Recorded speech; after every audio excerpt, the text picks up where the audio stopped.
कौरव और पांडवों के बीच हुए महाभारत को लेकर आज भी कई ऐसे रहस्य हैं जिनको सुनकर लोग चौंक जाते हैं। लगातार 18 दिन तक चले महाभारत युद्ध में सबसे संहारक युद्ध विधाएं और अस्त्र इस्तेमाल किए गए।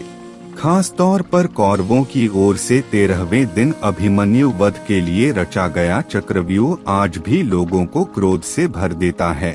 लेकिन पूरे युद्ध में दोनों पक्षों की ओर से कुल 11 व्यूहों की रचना की गई, जिसकी शुरुआत पहले ही दिन कौरवों ने वज्र व्यूह तो पांडवों ने तीसरे दिन अर्धचंद्राकार व्यूह के साथ की। तो चलिए जानते हैं उसके बारे में। पहला, गरुड़। यह व्यूह गरुड़ पक्षी की तरह बनता है। महाभारत में इस व्यूह की रचना भीष्म ने की थी। इसमें सैनिकों को विपक्षी सेना के सामने इस तरह लाइन से खड़ा किया जाता है कि आसमान से देखने पर गरुड़ पक्षी जैसी आकृति दिखे। दूसरा, क्रौंच। यह सारस की एक प्रजाति है। इस व्यूह का आकार इसी पक्षी की तरह किया जाता था। महाभारत में युधिष्ठिर ने छठे दिन कौरवों के संहार के लिए इस व्यूह की रचना की थी। तीसरा, मकर। प्राचीन काल में मकर नाम का जलचर होता है।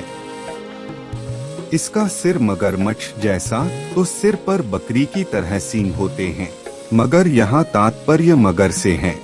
महाभारत में इस व्यूह की रचना कौरव पांडव दोनों ने की थी। चौथा, कछुआ। इस व्यूह में सेना को कछुए की तरह जमाया जाता है। इसे कौरवों ने 8वें दिन इस्तेमाल कर पांडव सेना को भारी नुकसान पहुंचाया था। पांचवा, अर्धचंद्राकार। अर्धचंद्र सैन्य रचना को अर्धचंद्राकार व्यूह कहते थे।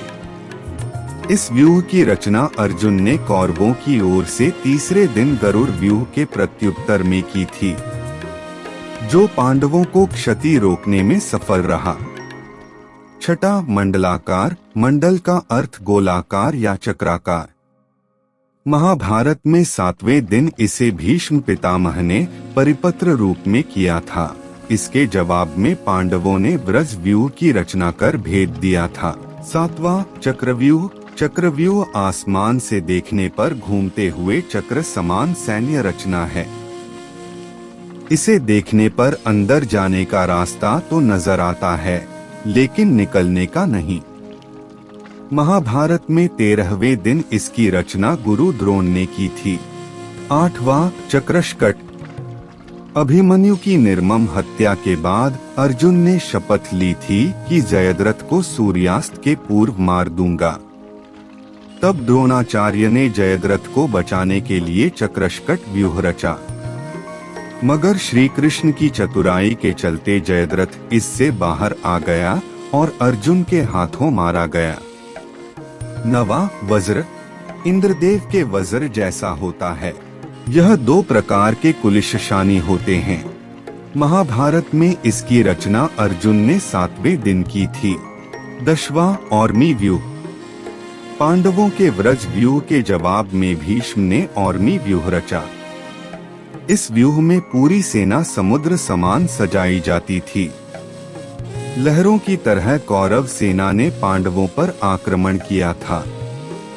11वां, श्रीनगात। कौरवों के और्मी व्यूह का जवाब अर्जुन ने श्रीनगात का व्यूह से दिया।